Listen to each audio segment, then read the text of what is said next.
이 동영상을 보고 나서 좀 화장에 대해서 관심이 있어서 자료를 좀 찾아봤습니다. 그랬더니 네안데르탈인들도 화장을 했다고 합니다. 이 네안데르탈인의 유적지에서 이 조개 안에 노란색, 빨간색 염료들이 이렇게 조개 안에 담겨 있는 그런 유물들이 발굴됐다고 해요. 또 여러분 지금으로부터 한 4,000년, 5,000년 전에 그려진 이집트 벽화를 보면은 거기에 그 눈 화장 같은 게 굉장히 아름답게 되어 있는 것을 우리가 이제 볼 수가 있습니다. 그러니까 이게 굉장히 화장의 역사가 오래됐죠. 화장을 우리가 보통 쉽게 말할 때 메이크업이라고 합니다. 그렇죠? 메이크업이 원래 무슨 뜻이냐면 보충한다라는 말이죠. 뭔가를 보충해서 굉장히 업시키는 것이고요. 화장품을 코스메틱스라고 하는데 사실 이제 이 코스메틱스는 성경 안에 나오는 단어입니다. 헬라어 코스메오라는 데서 나오는 단어인데 빛나게 하다, 아름답게 하다 이런 뜻을 가지고 있습니다. 제가 사전을 좀 찾아봤습니다. 코스메틱스 사전에 이렇게 돼 있어요. 인체의 클렌징, 미화, 매력 촉진 또는 외관 변화를 위해 몸의 구조나 기능에 영향을 주지 않고 인체에 적용하기 위한 제품이라고 돼 있어요. 제가 이제 여기서 굉장히 주목해서 본 구절은 몸의 구조나 기능에 영향을 주지 않고 수술하지 않은 채로 있는 그대로를 변화시킨다. 물론 이제 이보다 더 드라마틱한 건 이제 성형수술이라는 게 있겠지만 이것을 우리가 좀 영적으로 적용해 본다면은 여러분들은 사실은 여러분을 성형하거나 바꾸거나 영적인 우리의 본질을 변화시킬 수가 없는 거죠. 그런데 오늘 제목이 하나님께서 우리를 매력적인 존재로 부르셨습니다라는 겁니다. 지금 저희가 이제 우리의 부르심의 근원인 아브라함과 이스라엘의 이야기를 살펴보고 있는데요.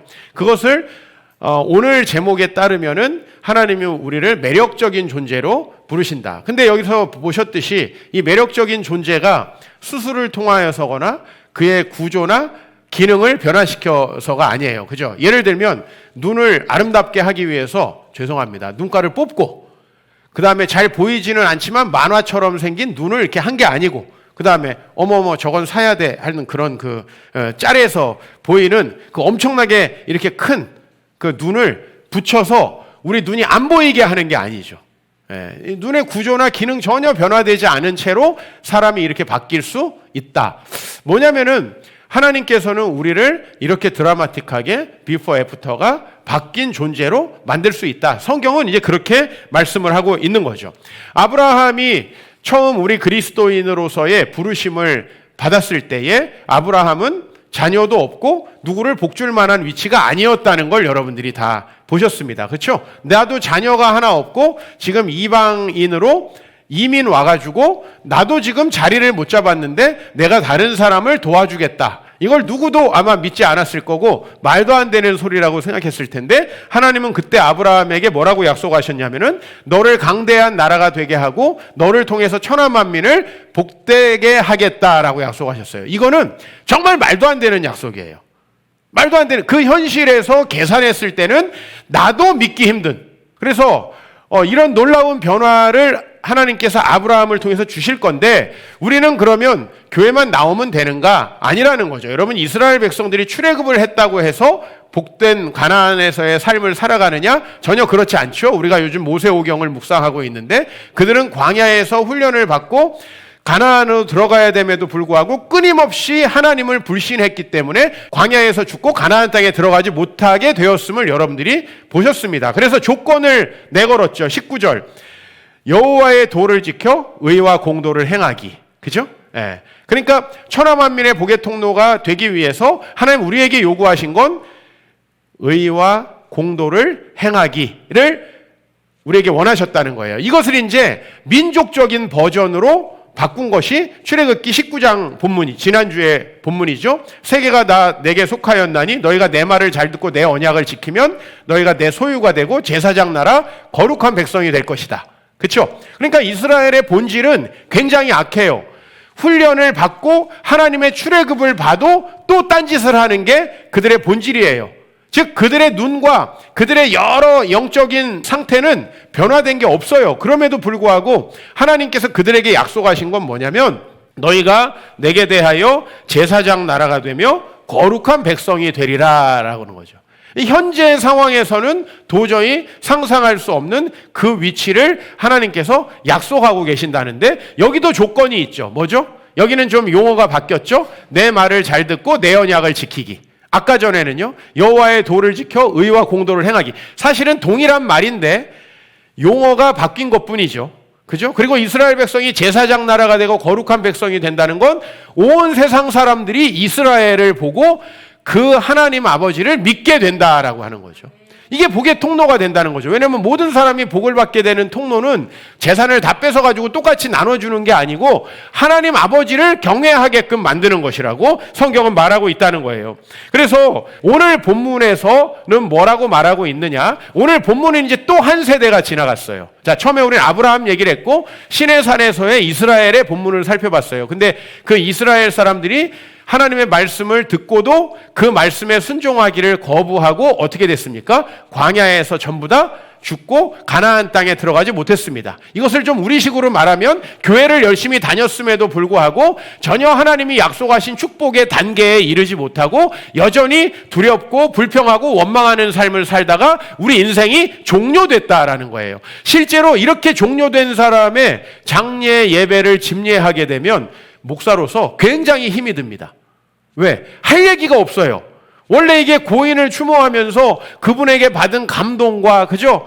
그분이 정말 우리에게 교훈을 주셨던 이야기들을 이렇게 해야 이게 장례식이 굉장히 은혜로운데 그런 삶을 살아간 분의 장례식은 이렇게 그 고인에다가 초점을 맞출 수 없다. 그죠? 이게 굉장히 좀 제가 볼 때는 슬픈 장례식이에요. 그래서 뭐 그렇다고 해서 고인은 그렇게 갔으니까 닮지 말아라. 뭐 이렇게 또 하면 유족들에게 너무 상처가 되니까 그 얘기를 할 수도 없지만 우리 모두는 알고 있어요. 할 얘기가 별로 없다는 것을. 이스라엘 백성이 지금 그렇게 광야에서 다 죽었다는 거예요. 그것은 결코 매력적인 존재가 되게 하겠다라는 하나님의 약속이 이루어지지 않았음을 의미하는 거죠.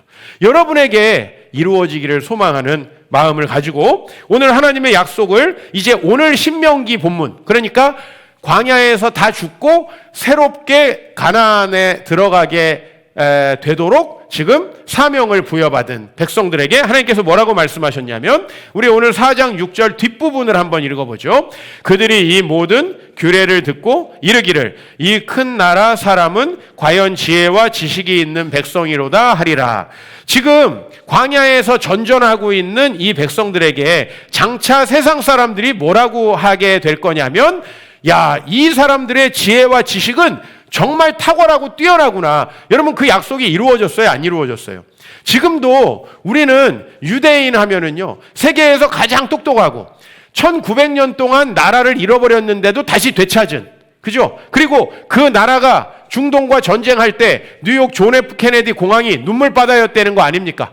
그 나라를 찾아가려고 그 미국이라는 풍요로운 땅을 버리고 본국의 전쟁을 참여하게 되는 그 사람들의 이야기가요, 지금도 미국에 가면 되게 유명한 이야기예요. 그리고 지금 전 세계의 노벨상을 3분의 1을 받은 나라, 물론 유대인도 오래 살다 보니 여러 흑역사가 있고 많은 어려운 점이 있었고요, 예수님을 부인해가지고 수많은 어려움을 당하기도 했습니다만은 우리가 이 유대인들의 여러 가지 교육을 지금도 여러분 배우려고 해요. 대화 토론식 교육. 이거 전부 다 유대인들에게서 나온 거예요. 그죠? 하브르타.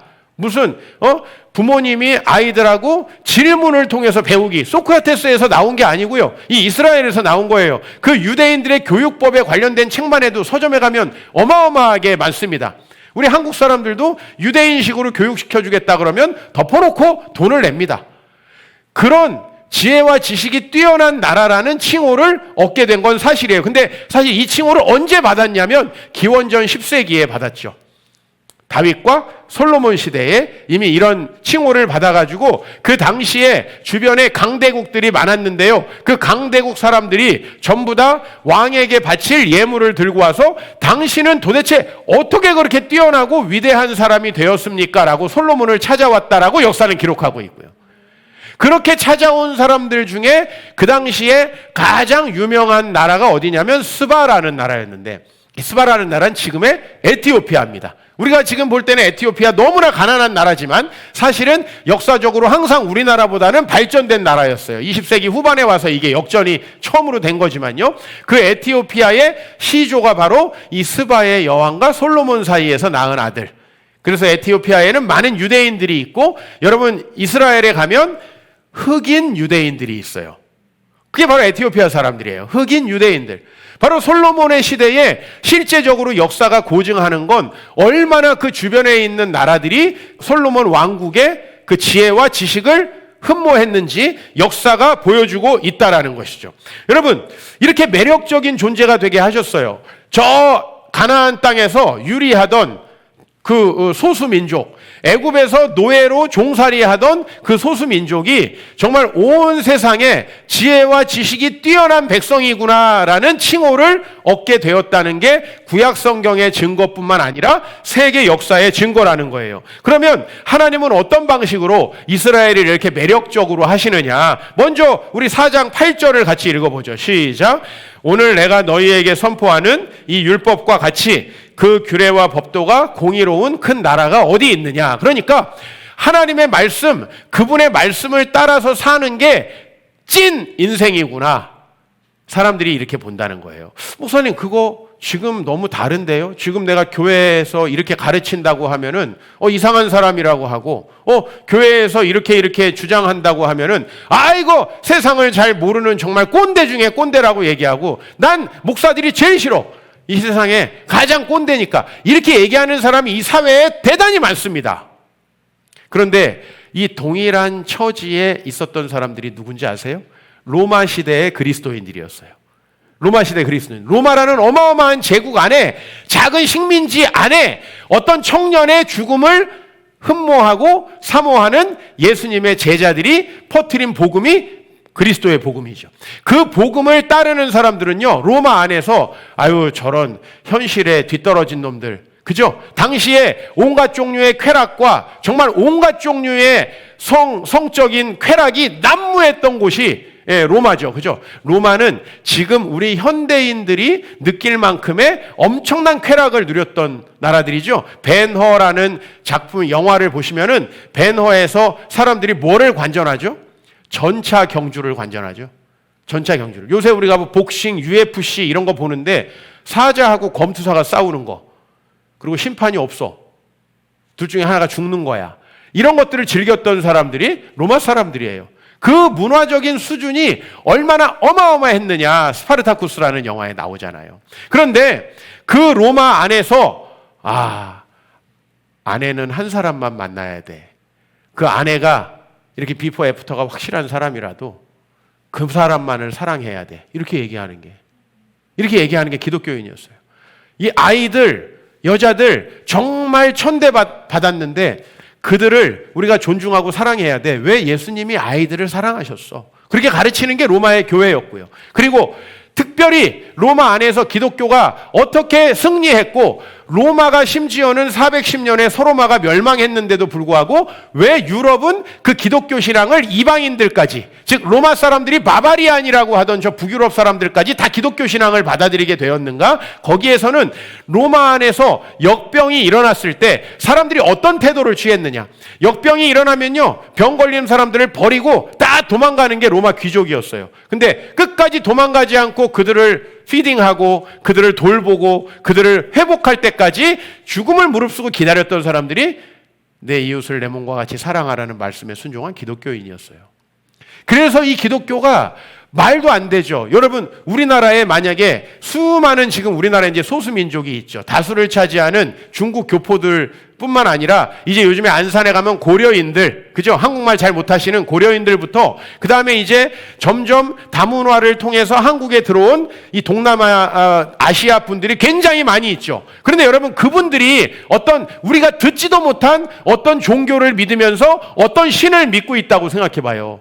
여러분, 그 신이 우리나라 모든 사람들이 믿는 종교가 될 가능성이 몇 프로 정도 있을 것 같아요. 이거는 도대체 사회학적으로 이해가 될 수 없는 현상이에요. 근데 그 현상이 왜 일어났냐? 여성들을 존중하고 한 여성과만 사랑하면서 사는 그 남자들. 예?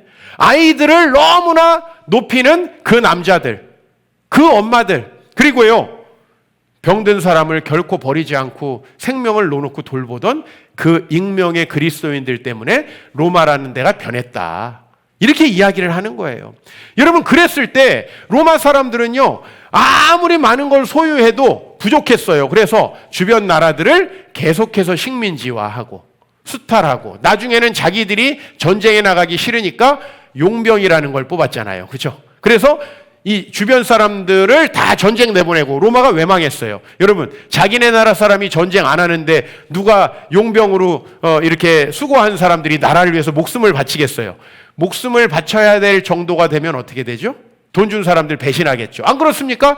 돈을 위해서 용병을 했는데 그 나라가 망해서 돈을 못 주는 것 같은데 그 나라를 위해서 순종하진 않겠죠? 여러분들이 유명한 300이라는 영화에서 테르모필레 전투라고 하는 그 페르시아와 맞선 스파르타 사람들의 300명의 이야기 알잖아요. 그 사람들은 순수한 스파르타, 순수한 그리스 군이었어요. 그렇기 때문에 거기서 목숨을 바친 거예요. 그러나 로마가 200년, 300년 이렇게 지속되면서부터 거기에 이제 거의 로마 본 시민들은 없었어요. 지휘관 몇 사람만 로마 사람이고 전부 다 용병이었다는 거예요. 망할 수밖에 없지요. 그런데 병든 사람을 놓고 그 사람을 위해 희생하면서 역병이 창궐하는 곳을 떠나지 않는다? 이거는 기독교인들만 할 수 있는 일이고요. 네. 그들이 가지고 있는, 그들이 믿고 있는 그 하나님, 그들이 따르고 있는 그 계명이 뭔가라는 것에 대한 경외심이 로마 안에서 기독교를 세워놓은 거예요. 그죠? 예, 누가 강제로 믿게 한 게 아니에요. 왜냐하면 로마는 예수를 믿으면 죽는 나라였지 안 믿으면 죽는 나라가 아니었어요. 믿으면 죽는 나라였어요. 근데 그 나라가 어떻게 바뀌었어요? AD 4세기에 믿지 않으면 죽는 나라로 바뀌었어요. 그게 바로 로마가 기독교, 국교가 기독교가 됐다는 거죠. 국교. 다른 종교를 아예 인정 안 해요. 국교라는 것은 이단 재판소가 있어요. 똑바로 교회에서 가르친 것을 믿지 않으면 죽는 거예요. 실제로 그래서 여러분 중세에 가면 이거는 또 카톨릭 교회의 아주 흑역사이고 종교개혁이 일어났던 이유기도 하지만은 가장 큰 권세는요 황제가 갖고 있었던 것이 아니라 종교재판소의 사제, 성직자가 갖고 있었다는 말이 돌 정도로. 어떻게 이런 나라가 됐나요? 로마가 예수 믿는 사람을 AD 64년에 네로 황제가 하룻밤에 로마 시내에서 로마에 일어난 화재의 책임을 돌려가지고 300명을 불태워 죽였단 말이에요. 로마의 그 시신 타는 냄새, 여러분 옛날에 벽제에 가면 나던 그 냄새가 몇 달간 없어지지 않았대요. 하룻밤에 300명을 태웠으니까 사람을. 그러던 나라가요, 기독교를 안 믿으면 죽는 나라가 될 정도라면 이건 어마어마한 뭔가 역사가 일어난 거죠. 그죠? 하나님께서 그렇게 하나님의 말씀을 따르면 그렇게 된다는 거예요. 지금 뭐 사회에 나가면 우리 교회에서 가르치는 지혜와 지식이 손가락질 받고 천대받죠. 그래서 여러분들 때로는 내가 기독교인이라고 얘기도 잘 못할 거예요. 그리고 기독교인이라고 얘기를 할지라도 어떤 사회의 이슈에 대해서 성경은 이렇게 말한다라고 결코 말할 수 없는 분위기일 거예요. 그러나 좀 기다려 보세요. 이 세상이 가르치는 이 인권은 지속 가능하지 못합니다. 이 세상이 가르치는 가르침은 결코 지속 가능하지 못해요. 여러분, 칼 막스 얼마나 많은 추종자를 불러 모았습니까? 그 사람의 주장은 한 세기를 넘기지 못하고 90년에 동구권의 몰락으로 다 끝이 났죠. 그죠? 우리나라도 그 사상을 받아들여가지고 이 반쪽이 얼마나 고생하고 있습니까? 물론 그렇다고 남쪽이 완벽한 나라라는 얘기를 하는 건 아니지만 얼마나 고생하고 있습니까? 세상의 이데올로기는 오래가지 못합니다. 그런데 오늘 말씀에서 오늘 내가 너희에게 선포하는 이 율법과 같이 그 규례와 법도가 공의로운 큰 나라가 어디 있느냐, 이 말씀을 듣게 된다는 거예요. 개인적으로 저는 우리 아버지가 처음에 엄청나게 우리 주변에 있는 친척들한테 손가락질을 받았단 말이에요. 그런데 저는 우리 아버지가 결국은 승리했다라는 거예요. 우리 집안 내에서. 왜? 아니, 여러 가지 나름 방식대로 살아봤는데 친척들이 손가락질하고 욕하던 그 방식이 제일 좋은 방식이라는 것을 하나님께서 증명해 주셨어요. 우리 아버지의 삶의 방식이 뭐였습니까? 그것은 이 말씀대로 지키는 거예요. 제가 우리 아버지에게 가장 인상 깊게 우리 아버지의 신앙이 찐 신앙이구나 이렇게 받아들이게 된 사건은 제가 저번에도 한번 말씀드렸지만 제가 중학교 1학년 때 저희 아버지가 인천에서 저 경기도 평택군 진이면이라는 그 정말 자연 풍경밖에 없는 아주 가난한 사람들이 모여 사는 그 시골로 목회자 부르심을 받았어요. 근데 제가 그때 중학교 1학년이었고 그리고 저에게는 이제 공부, 학업, 학군, 학원 이런 게 중요해지는 시기였어요. 그런데 아무것도 없는 학원이 없어서 다닐 수 없는 없어요. 아예 그런 게 늘 그냥 학교 가다 보면 개구리하고 뱀을 보는 그런 동네로 저를 데리고 가셨어요. 우리 담임 선생님이 이용순 선생님, 음악 선생님이셨는데 우리 선생님이 정말 저를 전학하려고 아버지가 학교에 오신 날 저도 같이 옆에 있었어요. 진지하게 말씀하시는 거예요.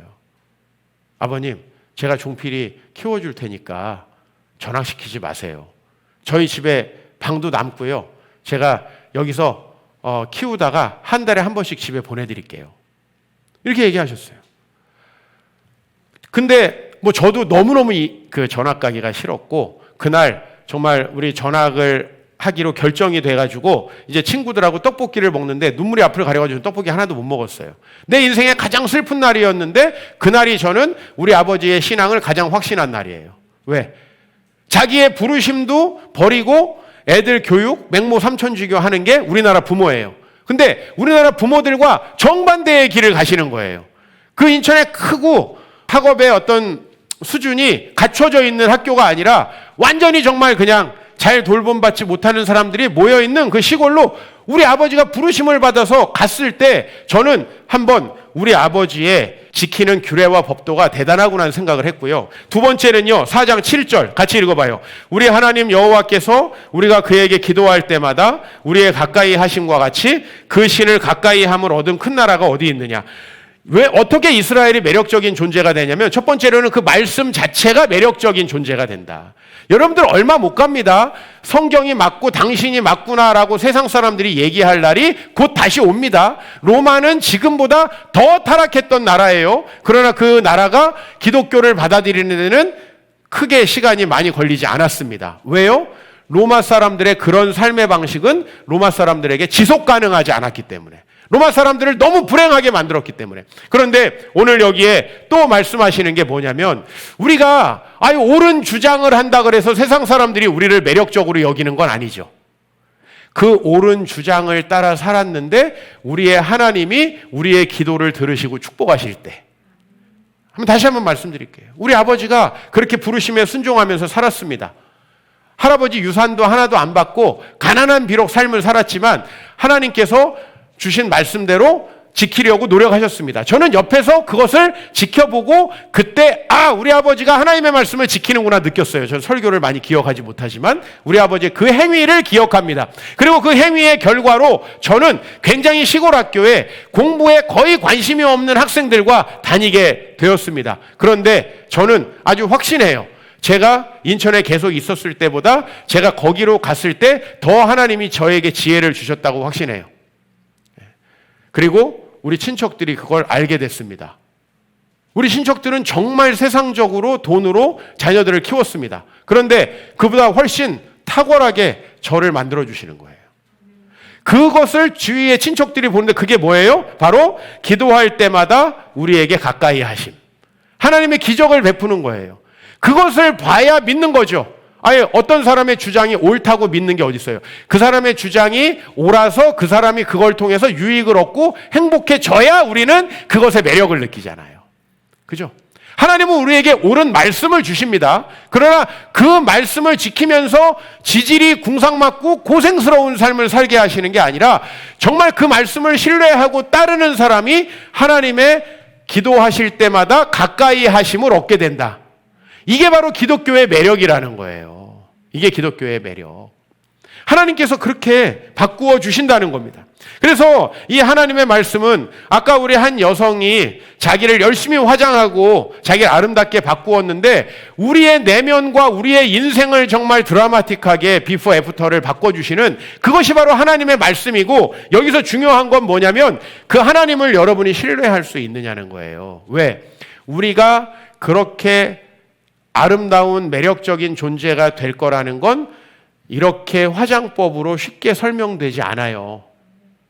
사실 이 유튜브 이제 오늘 집에 가서 또 이걸 찾아보실 분들이 많을 것 같아서 제 설교보다는 이걸 많이들 가서 보실 것 같아요. 유튜브 누구냐.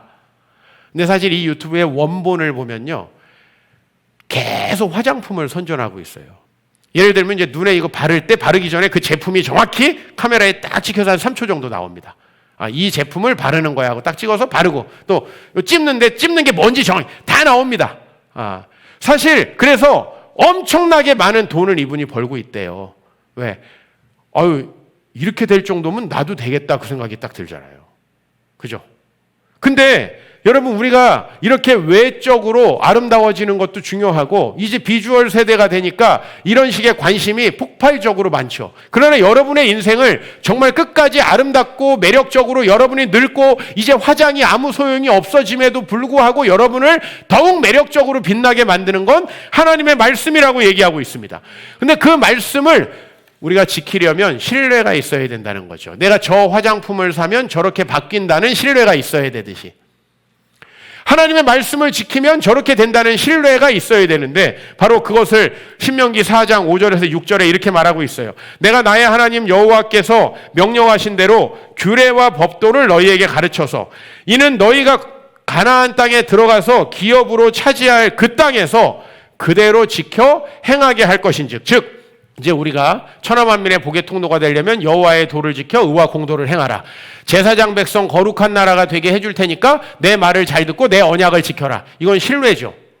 하나님의 약속에 대한 우리의 반응, 이 신뢰의 반응이죠. 기독교는 결국 이거예요. 내가 예수님을 믿어서 정말 하나님의 큰 사랑을 알게 됐다. 그 하나님이 우리가 지금 이대로 살아가면 너무 불행할 수밖에 없기 때문에 우리를 부르셨다라는 걸 여러분이 안다면 그것에 맞게 행동해야 한다는 거죠. 기독교는 여기서 아멘 하는 게 중요한 게 아니에요. 왜? 저는 사실 여러분의 여기서의 아멘 너머의 삶을 너무나 잘 알고 있어요. 그리고 앞으로 더 잘 알게 될 것 같아요. 그렇기 때문에, 근데 하나님은 나보다도 훨씬 더 잘 알고 있어요. 여러분들이 어떤 상황에 있고 얼마나 하나님을 신뢰하는지 저는 그저 겉에서 드러나는 행동을 통해서 볼 뿐이에요. 그러나 느낄 수 있어요. 제가 여기서 목회를 하면서 여러분들이 저를 얼마나 신뢰하는지를 느낄 수 있어요. 왜요? 신뢰하는 사람은 그 하나님의 전한 말씀을, 메신저를 믿고 따라줘요. 그게 신뢰예요. 신뢰하는데 못 따르겠습니다라는 건 따르는 게 아니죠. 여러분이 정말 하나님을 신뢰합니까? 그러면 우리가 예배를 빠지고 다른 사람의 눈치를 보느라, 혹시 돈을 몇 푼 더 버느라, 혹은 내가 늦잠을 자서 어제도 경건하게 주일을 준비 못 해가지고 이 예배를 소홀히 드리는 일은 아마 있지 않을 것 같아요. 왜? 그게 신뢰니까. 하나님을 무지 신뢰하고 그분을 믿고 하면 복을 받는다는 걸 알고 내가 그 예배를 나오지 않는다. 이건 신뢰 안함일 거 아니에요.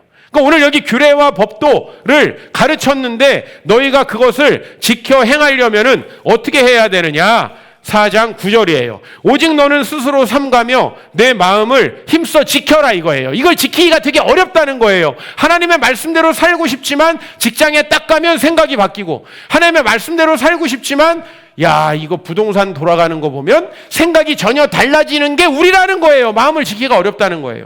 그래서 과거에 하나님께서 너의 눈으로 보여준 그 사건을 잃어버리지 마라. 하나님께서 우리 아버지에게 보여주신 그 사건 저는 잊어버리지 마라. 솔직히요, 자기가 경험한 사건이 다른 사건보다 훨씬 더 크게 느껴지는 거 아니에요?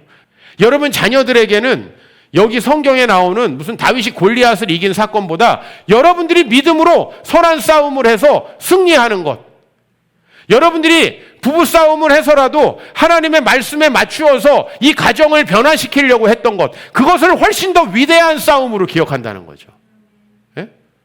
근데 맨날 별거 아닌 것 같다가 싸워가지고 힘들게 만드는 그런 싸움 말고 정말 하나님의 나라를 위해서 선한 싸움을 하고 승리한 것을 훨씬 더 크게 기억한다는 거죠. 그래서 여러분이 하나님께서 하신 일을 잊어버리지 말고 내가 생존하는 날 동안에 그 일이 내 마음에서 떠나지 않도록 조심하라. 하나님께서 이미 여러분에게 하신 일을 기억하고 여러분의 미래에 그것을 신뢰하면서 행해야 된다는 거예요. 그러면 마지막, 너는 그 일들을 내 아들들과 내 손자들에게 알게 할 수 있어요. 예. 이런 거죠. 우리 친척들과 우리 아버지는 전혀 다른 방식으로 자녀를 키웠어요. 아까 내가 얘기한 거는 그냥 상징적인 한 사건에 불과해요. 전혀 다른 방식으로 키웠어요. 제대로 먹이신 적도 없고 용돈을 주신 적도 없어요. 그러나 하나님을 바라보면서 키웠어요. 그런데 하나님께서 그 놀라운 그 하나님의 능력으로 우리 아버지의 자녀들을 키워주셨어요. 자, 이것보다 성경에 나오는 사건이 더 드라마틱하게 다가오겠어요? 아니란 말이에요. 여러분들이 바로 그런 사건을 경험해야 여러분 자녀들이 그거를 행한단 말이에요. 집에다가 성경 구절 써가지고 괜히 화장실에 붙여놓지 마세요. 괜히 응가 안 나와. 부담돼가지고. 여러분은 그런 방식으로 자녀를 교육하려고 하더라고요. 자기도 지키지 않는 말씀을 화장실에다 붙여놓고. 그럴 필요가 없어요.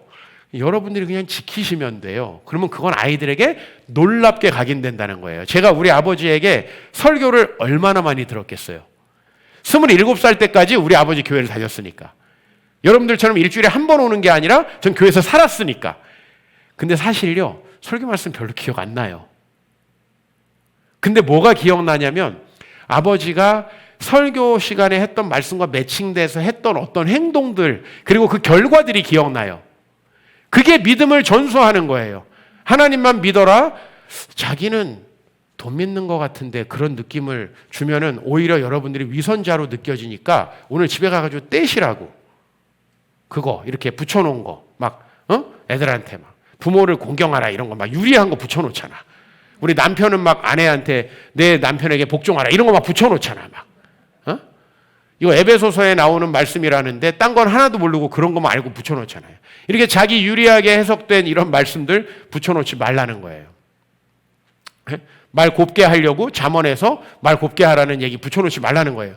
그게 여러분 자녀들을 바꾸는 게 아니에요. 여러분 자녀들에게 전수되는 건 아버지 어머니가 하나님을 경험한 그 사건 하나면 충분합니다. 하나면 충분해요. 제가 우리 아버지를 신뢰하는 건 우리 아버지가 긴 인생을 저와 함께 살았지만은 그 사건들이에요. 그리고 그게 저에게 전수돼서 저는 우리 자녀들에게 또 저는 세상적인 생각을 먹다가도 아니지.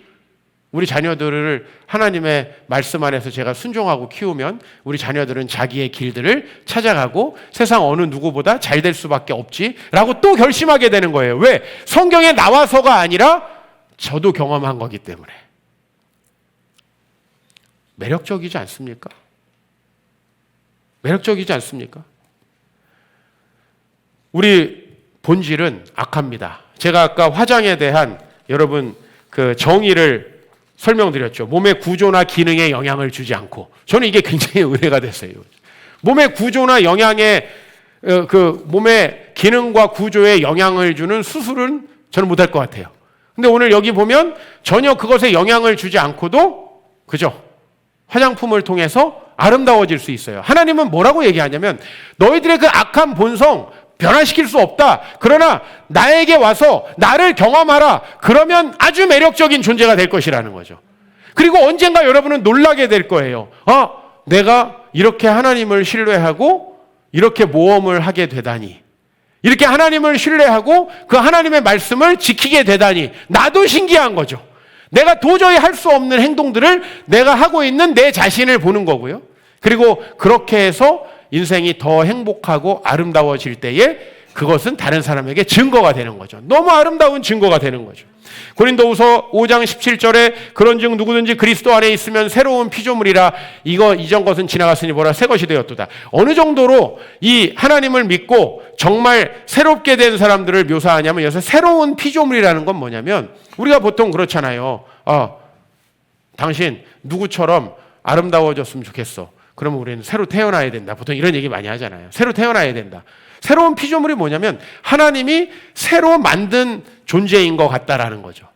이전과는 너무 다른 매력적인 존재가 된다는 거죠. 이전 것은 지나갔으니 보라 새 것이 되었도다. 그래서 이 5장 17절에 말하는 이 변화된 백성들에게 심지어는 5장 19절에 보면 하나님께서 그리스도 안에 계시사 세상을 자기와 화목하게 하시고 그들의 죄를 그들에게 돌리지 아니하시는데, 이 놀라운 그리스도의 복음의 말씀을 누구에게 이 화목하게 하는 말씀을 바로 그 변화된 새롭게 된 사람들에게 부탁한다는 거죠. 그들을 통해서 놀라운 역사, 이게 바로 복의 통로가 된다는 거죠. 복의 통로가 된다는 거예요. 그래서 고린도후서에서는 역시 이런 말씀을 합니다. 우리는 하나님 앞에서 세상 사람들에게 그리스도의 향기가 된다라는 거예요. 심지어 이것은 우리에게 너무나 부족한 얘기예요. 많은 분들이 회사에서 그리스도인임을 잘 안 드러내요. 왜? 해놓고서는 그리스도를 욕먹이는 일이 훨씬 많기 때문에. 그죠? 그게 우리의 어려운 점이잖아요. 그죠? 아직도 우리 세상의 빛교회의 교회 차량에 교회 이름을 써놓지 않죠? 제가 완벽하게 할 자신이 없어요. 그래서 그냥 무명의 봉고차로 불리고 싶어요.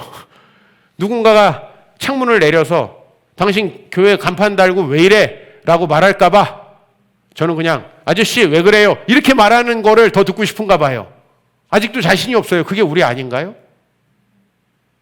그런데 언젠가는 하나님께서 우리가 그분을 정말 신뢰하고 그분의 말씀을 전할 때, 야, 진짜 저 사람 전하는 말이 정말 일리가 있고 맞는 말인 것 같다. 저거 꼰대라고 하기에는 뭔가 좀 내가 할 수 없는 뭔가가 있는 것 같다. 그리고 그분은 그 말씀에 충실히 사셨는데 진짜 행복한 것 같다.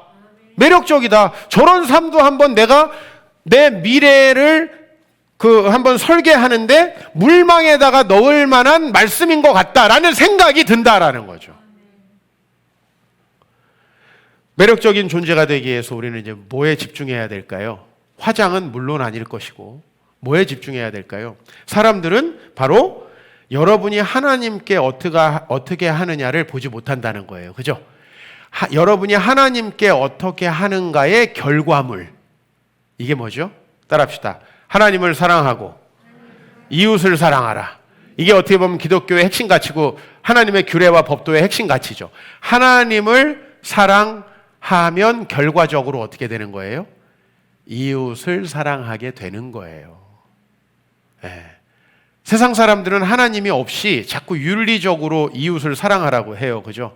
하나님이 없이 자꾸 윤리적으로 당신들 이렇게 부동산 투자하면 안 되지. 이렇게 정부가 했더니 어떻게 했어요, 사람들이? 더 투자하죠? 이게 인간의 본성이에요. 왜?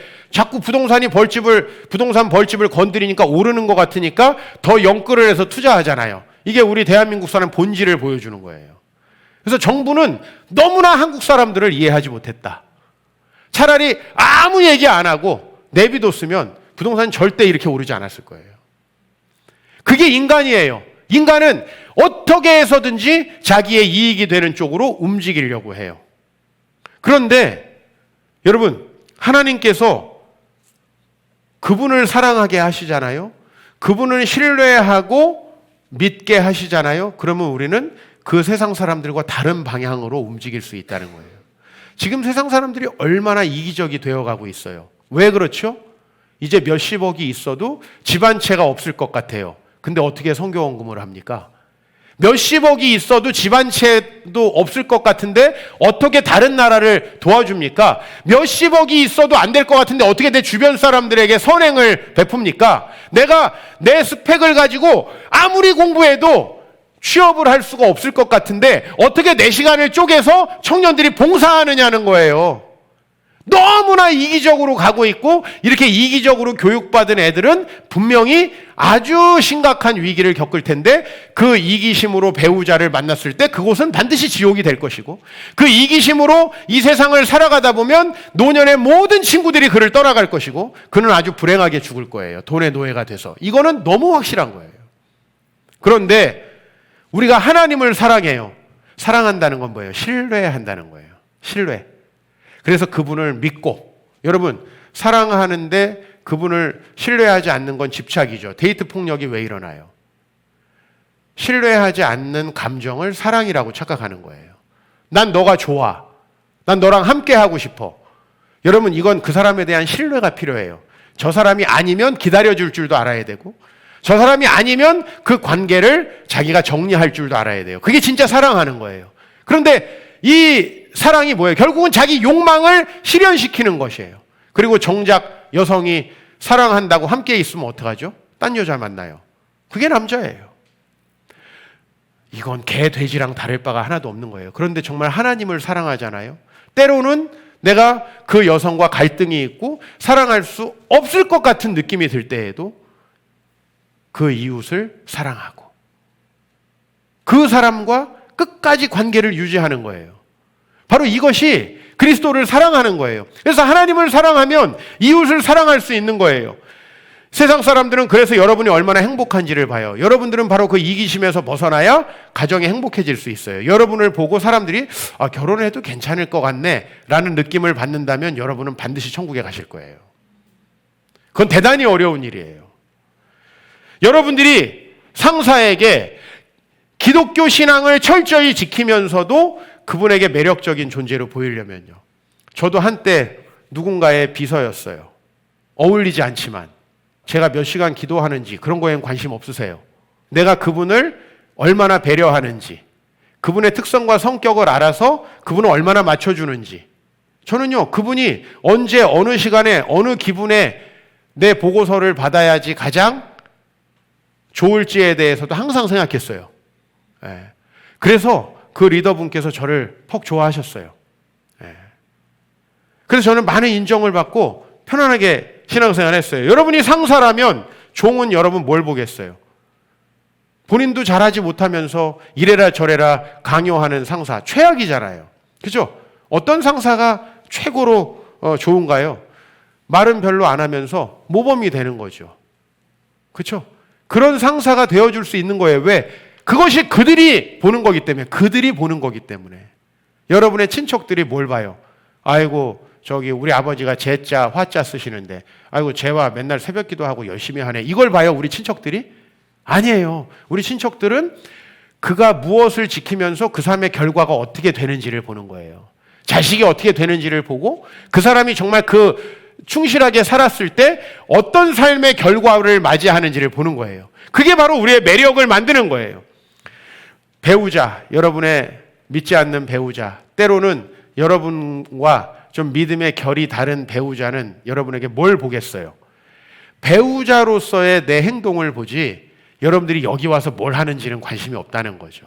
그들은 그런 겁니다. 세상은 우리의 뭘 봐요? 마태복음 5장 14절에 너희는 세상의 빛이라 라고 하죠. 16절에 이렇게 나와 있어요. 너희 빛이 사람 앞에 비치게 하여 그들로 너의 착한 행실을 보고 하늘에 계신 너희 아버지께 영광을 돌리게 하라. 착한 행실을 보는 거죠. 이제 여기에서 우리 기독교는 매우 부담스러워져요. 그죠? 나는 그냥 기도하면 하나님이 축복해 주시고 그냥 교회에다 헌금 좀 내면 잘해 주시고 이런 종교를 믿고 싶은데 하나님은 그런 식으로 뭔가 분리되어 버린 종교가 아니고 정말 총체적이고 하나로 온 인격이 하나님께 향하게 되는 그런 신앙을 원하세요. 그 신앙은 바로 뭐냐면 바로 로마인들이 역병을 떠난 사람들을 버리지 않았듯이 로마인들이 수많은 다른 쾌락을 즐길 때에 그 아내만을 끝까지 사랑하는 사람으로 남았듯이 그런 신앙을 하나님께서는 원하시거든요. 그 신앙이 바로 뭡니까? 바로 하나님을 신뢰하고 그분의 말씀을 듣는 거예요. 그러면 이제 여기서 우리 선택을 해야 돼요. 그분의 말씀을 따라 한다는 건 너무 손해보는 일이에요. 그러나 성경은 그렇게 말하고 있지 않다. 제가 오늘 이렇게 말씀을 드리고 싶어요. 열왕기상 8장 23절에 솔로몬이 하나님 앞에서 성전을 만들어 놓고 이렇게 기도합니다. 이스라엘의 하나님 여호와여 위로 하늘과 아래 땅에 주와 같은 신이 없나이다. 여기까지 우리 다 고백하는 거예요. 다 다스리는 하나님이라고. 그러나 온 마음으로 주의 앞에서 행하는 종들에게 언약을 지키시고 은혜를 베푸시나이다. 이거 잘 안 믿어요. 이걸 안 믿기 때문에 우리가 어려운 거예요.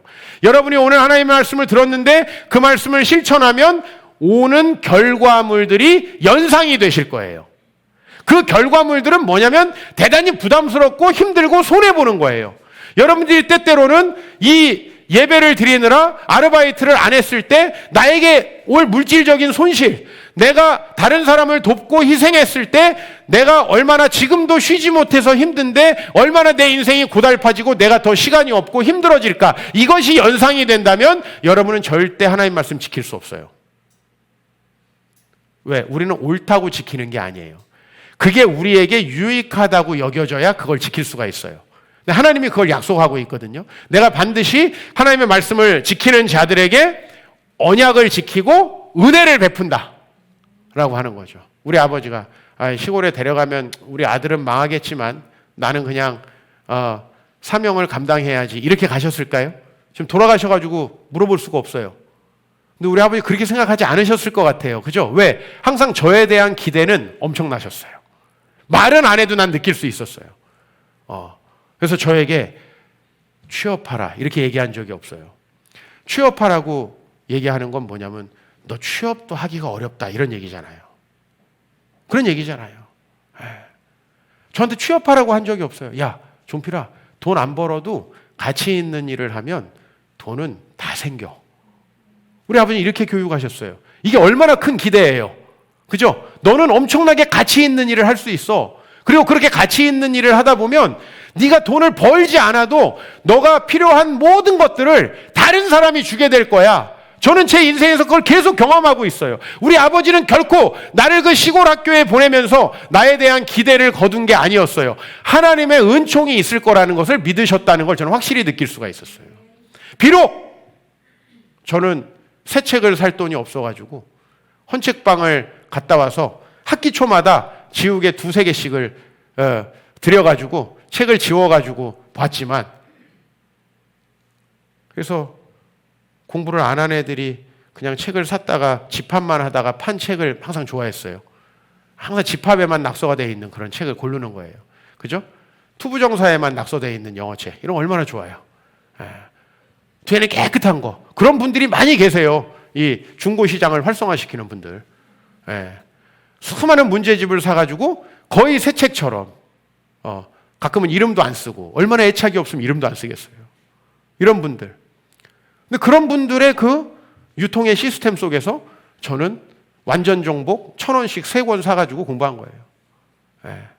다 기억이 나요. 중1 때 제가 교과서 이외에 쓴 돈은 3,000원.